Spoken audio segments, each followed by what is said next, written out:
Hey, it's me, Dominic Yefik. Alright, so I'm gonna be doing like an FAQ video, I guess, for you guys today on ear stretching.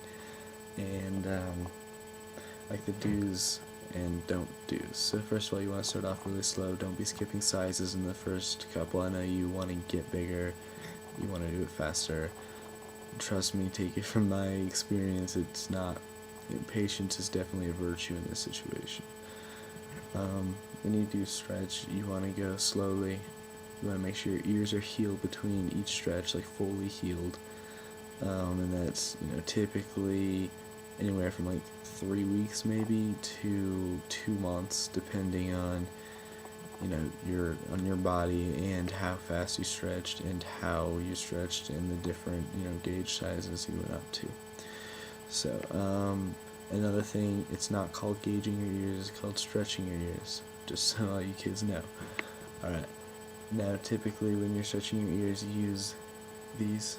This is a taper, this is a 7/16 taper, it's just below a ½ inch. The best thing to do is to like take some Neosporin or something and rub it on it and then slide it through your earlobe. It shouldn't really hurt. If your ears are healed, it will not hurt. They may get a little bit red and swollen, but they shouldn't hurt if you're doing it correctly. Like I said, the biggest thing is to really pay attention to your body with that. If it's hurting really bad, then stop stretching it immediately. If it's hurting really bad. Another thing that you can use for some of the bigger sizes is taping up, which would be to take a plug and wrap tape around the edges of it like this. Typically like just 1 or 2 layers every 2 or 3 days, and from there just slowly increase the size up to the next one up, your desired one, if you wait long enough. Again, watch your body. The best tape to use for this is bondage tape, typically, because it's adhesive and it sticks only to itself, so it's not going to stick to your skin and rip off any of that. It's still, it's tape, so it can't really be porous, but it's a little bit better for your skin than the other ones. It kind of lets some air get into there and doesn't create one of those airtight seals between the plug and your ear. In addition to that, some people like to use silicone jewelry to stretch, and this right here is a 0 gauge silicone. You're just going to see it's squishy. And what people do with that is they take them and they'll fold them up and put that in their ear and just slowly let it expand.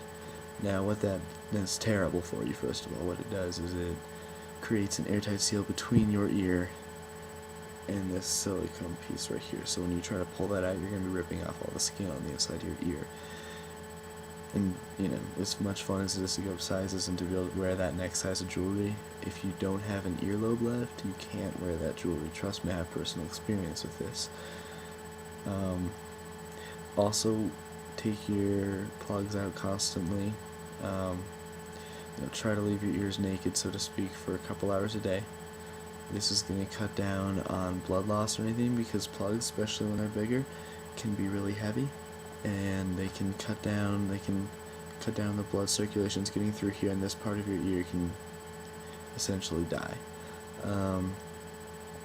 People like to dry stretch as well, which is where they just take the plug and maybe lube it up or whatever and just kind of shove it through the original piercing size without any tape that slowly increases it, or a taper or a stretcher to also slowly increase it.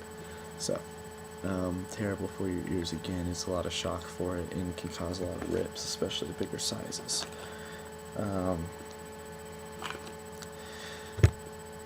Again, I have perfect examples of what to do and what not to do. This ear right here is very healthy.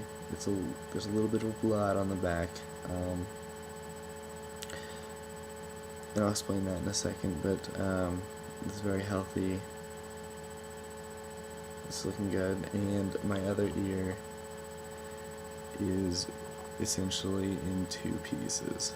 So what happened with that was I did exactly what I tell everybody else not to do, and I got really antsy and dry stretched because I was not at a permanent house or anything. I couldn't, I have to mail order tapers to get up to 1 inch, like through the internet, and I didn't have a shipping address at the time because I wasn't living in my house.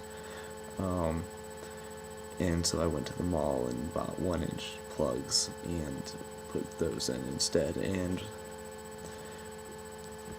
through a combination of that, when I was sleeping, I ended up pulling it a little bit and ripping part of my ear. And from there I decided that if I were to pull the plug out, all the blood was still dry on there, so it would rip off some of my skin, so I should leave it for a couple days. The plug was really heavy and cut off. It was a metal plug, and it cut off the circulation to my ear. When I tried to pull it out, like, a huge chunk of my ear came with it, about a 2mm chunk. So that is what happened right here. I'm getting this one sewn up, and well, I'm getting both of them sewn up in a couple weeks' time, 20 days, I think. And the reason for the blood on this ear is that I took my other inch plug out at the same time and let it heal up quite a ways, and again put this plug in a little bit before it was ready. So really watch yourselves. Please learn from my mistakes with all that stuff. I mean, I typically take a lot better care than I have in the past, at least, of my lobes. But yeah, so watch that. Anything else? Oh, this is not lobe stretching related, but if you're ever stretching your cartilage, for instance, I have 0 gauge plugs in my inner conch, right there.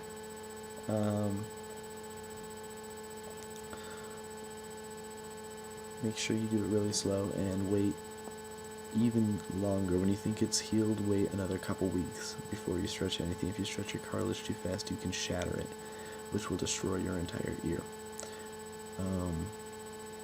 If it doesn't want to go through, I tried stretching mine to 00s a couple weeks ago, maybe 2 weeks ago. It did not want to go through at all. I ended up taking it out. Don't force it through if it doesn't want to go through. It's going to be terrible for you, and it will shatter your cartilage. Like glass, it will shatter. Alright, I think that's it. If you like the videos, subscribe. Check out mine and Scotty's projects on YouTube. It's youtube.com/bringthebootyback. I'll have the link, the URL down there with all of my URLs from MySpace, my Twitter, and all that. So if you like and subscribe, friend, all that good stuff. I love you all. I hope you guys are having a great day and a better ear stretching adventure than I did.